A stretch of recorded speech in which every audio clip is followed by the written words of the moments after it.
नमस्कार, मैं हूं जाहिद अजीज़ और आप देख रहे हैं जनवाणी समाचार स्पेशल। और आज जिस हस्ती से आपको हम मिलवाने वाले हैं वो बहुजन समाजवादी पार्टी राष्ट्रीय कार्यकारी अध्यक्ष मोहम्मद इस्लाम आज़ाद। तो आइए जानते हैं उनसे कि वो किस विषय में क्या बात करते हैं, उनसे पूछते हैं कि वो किसानों को लेकर उनके क्या विचार हैं। तो आइए मिलते हैं मोहम्मद इस्लाम आज़ाद जी से। मैं सबसे पहले अपना परिचय दे दूं। मैं मोहम्मद इस्लाम आज़ाद के नाम से जाना जाता हूं। बहुजन समाजवादी पार्टी जो 2008 में रजिस्टर्ड कराई गई थी, आज उस पार्टी को हम लोग लेकर चल रहे हैं जो संविधान के दायरे में चलेंगे। ये नहीं कि जो संविधान नहीं कहता उसके अनुकूल हम काम करें, जो संविधान हमारा कहता उसी के अनुकूल काम करेंगे। तो मैं पार्टी के कार्यकारी अध्यक्ष के ओहदे पर हूँ और मुझे फख्र है इस बात का कि इस समाज के अंदर में, इस राष्ट्र के अंदर में मुझे भी जनता की सेवा करने का मौका मिला है। मैं देश की जनता से अपील करूंगा कि गुमराह करने वाले लोगों की कमी नहीं है, ऐसे लोगों से बचे। देखिए, वोट का अधिकार आपको बाबा साहब डॉक्टर अम्बेडकर ने दिया था और उस अधिकार के अनुकूल राजा चुनने का हक आपको पूरा है, लेकिन वो राजा कैसा होना चाहिए ये आपको सोचने की ज़रूरत है, क्योंकि आपका वोट आपकी अमानत है और आप अपनी अमानत को एक नीचे लफंगे के हाथों में सौंप देते हैं तो ये गलत होगा, क्योंकि राजा आपकी मर्जी का होना चाहिए। अगर वो आपकी मर्जी का नहीं करता है तो उसका बाइकाट करके ऐसे लोगों को चुनिए जो आपके हितों को ध्यान में रखकर काम करें। तो मैं आपसे पूछना चाहता हूँ कि इतने सालों से ये मुद्दा उठ रहा है कि जो चुनाव है वो ईवीएम के बजाय बैलेट पेपर से हो, आपका क्या मानना है? देखिए, ये तो बाबा साहब डॉक्टर अंबेडकर के संविधान के अनुकूल है। उन्होंने गांधी जी से कहा था कि अब लोहे के डब्बे से राजा पैदा होगा। गांधी जी मुस्कुरा गए कि वो कैसे होगा राजा पैदा। बाबा साहब ने कहा कि बैलेट बनेगा, जितने प्रत्याशी होंगे उसके चुनाव निशान होंगे, उसके अनुकूल जनता अपनी सहमति का उसमें मुहर मारेगा, तब जाकर वो राजा चुना जाएगा। लेकिन मोदी जी कभी ये नारा लगाते थे कि भारत में स्वदेशी ही चलाएंगे, विदेशी नहीं लाएंगे। तो ये जापान क्या है, स्वदेशी है?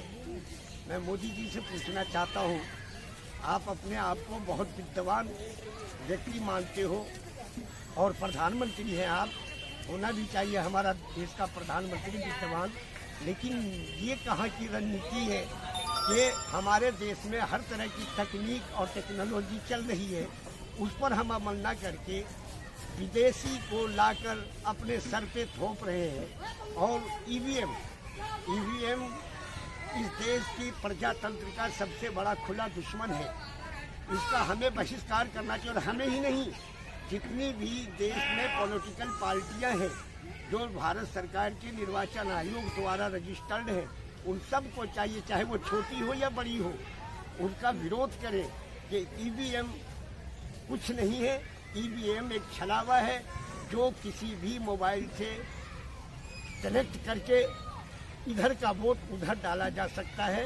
तो आज यही हो रहा है। मोदी जी क्या सोच रहे हैं? यही बात सोच रहे हैं कि जब तक ईवीएम है हमें जनता की खुशामद करने की ज़रूरत नहीं है, क्योंकि जनता की खुशामद हम क्यों करेंगे? क्योंकि हमारा ईवीएम साथ दे रहा है। तो ऐसे ईवीएम के भरोसे पर हम चुनाव को जीत ही जाएंगे, तो उस जनता की बात को हम क्यों माने? शायद इसीलिए मनमानी हो रही है। जब जनता के हाथ में बैलेट का अधिकार मिल जाएगा और जनता बैलेट से वोट डालना शुरू कर देगी तो ये सारे नेता उनके आगे झुकेंगे, नतमस्तक होंगे कि भाई हमसे जो गलती हुई है उसे माफ़ करो, अब जो है ऐसा नहीं होगा, हमें वोट दो। लेकिन लोगों को ये सोचना पड़ेगा कि नेता तो झूठ बोलने के लिए ही पैदा होता है।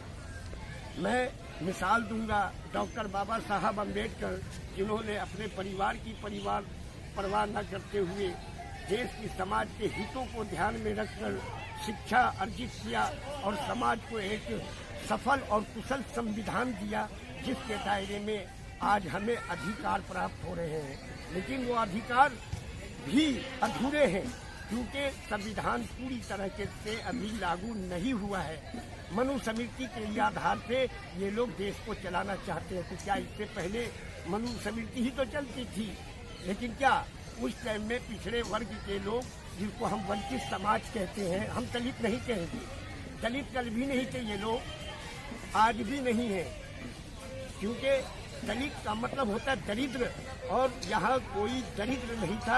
हाँ, इन लोगों के शोषण के अनुसार उन्होंने कूड़े कचरे पर से अनाज उठाकर खाया, तो इन्हें शर्म होनी चाहिए कि संविधान ने जब सबको बराबरी का अधिकार दिया है तो हम ऐसा क्यों कर रहे हैं। इसीलिए ये मनुस्मृति पर आधारित काम कर रहे हैं। इन्हें सोचना चाहिए कि हम ऐसी व्यवस्था को खत्म करें और जो समाज का मूल अधिकार है वो सरकार को, समाज को मिलना चाहिए। तो प्रधानमंत्री जी ने कहा है कि ये जितने भी हैं ये हैं आंदोलनजीवी, इसका क्या अर्थ निकाल सकते हैं आप?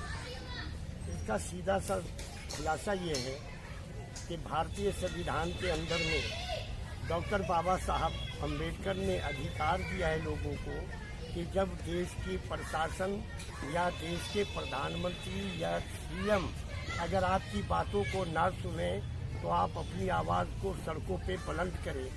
तो किसान जो है देश का अन्नदाता है, अब वो वही कर रहा है जो संविधान के अंतर्गत है। अब ये लोग तो छलिया टाइप के लोग हैं, ये तरह तरह की बात करके लोगों को भ्रमित कर रहे हैं, लेकिन हम जो बुद्धिजीवी लोग हैं वो जानते हैं कि ये फ्लॉप करने के लिए, ये आंदोलन को बर्बाद करने के लिए प्रधानमंत्री अपने तरह तरह के लोगों को भेजकर और इसमें बाधित करते हैं लोगों को। तो ये गलत है, ये संविधान का उल्लंघन है। संविधान ने ये अधिकार दिया है, किसी और ने नहीं। अगर संविधान का उल्लंघन कोई करता है तो वो देशद्रोही है, मेरा मानना है। तो आप इतने सालों से अपनी पार्टी से जुड़े हुए हैं, आपने इतना काम किया है, आपको क्या लगता है क्या व्यवस्था होनी चाहिए?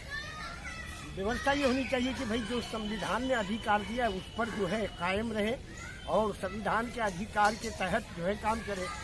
मैं कांग्रेस पार्टी का नहीं हूँ, लेकिन कांग्रेस 70 सालों से इस देश में हुकूमत कर रही है।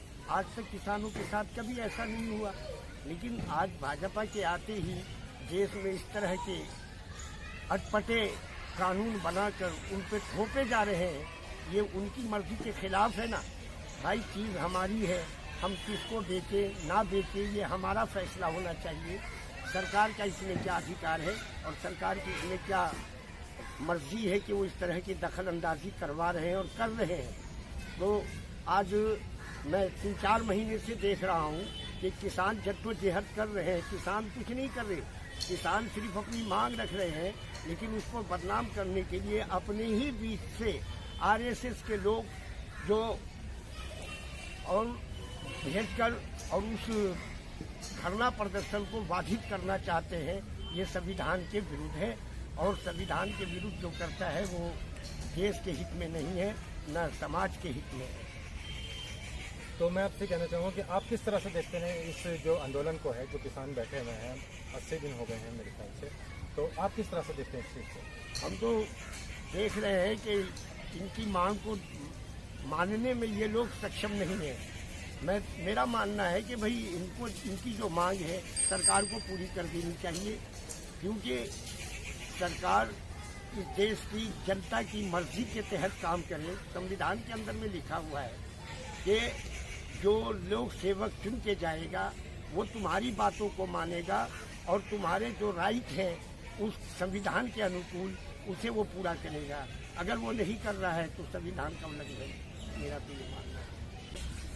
जी मौलाना इस्लाम साहब, आपसे बात करके हमें बहुत अच्छा लगा और बहुत सी ऐसी बातें हैं जिसे सुनकर हमें लगा कि नहीं उस बातों में कुछ ना कुछ सच्चाई है। तो ये थे हमारे मौलाना इस्लाम साहब, और जिनकी बातों में हमें कहने का एक बात तो समझ में आई है कि जो हमारे प्रधानमंत्री जी कहते हैं कि स्वदेशी अपनाओ, लेकिन वहीं पर वो जापान टेक्नोलॉजी का इस्तेमाल ईवीएम में करते हुए तो कहीं ना कहीं वो स्वदेशी ना अपनाकर विदेशी चीज़ों का इस्तेमाल खुद ही कर रहे हैं। तो सवाल बनता है, और ये सवाल आपसे ही बनता है, इसका जवाब कहीं ना कहीं आप ही को देना है कि हम स्वदेशी अपना रहे हैं या विदेशी। इसी के साथ मैं आपसे विदा लेता हूँ। जाहिद अजीज़, नमस्कार।